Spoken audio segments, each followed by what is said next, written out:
عزیز محمد اقبال لاهوری میگوید چی گویم در گرد یک شخصیتی که چوب در حق او گریه میکردند.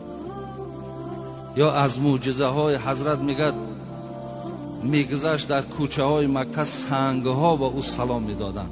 حتی میگه سنگ را یاد دارم که پیش از نبوتم مرا سلام میداد. از این لحاظ است که من میگویم اگر همگان ما در گرد حضرت صحبت هم که کنیم، ما از آن چیزی که خواهیم سیر شویم، برادرای عزیز ما سیر نمیشیم.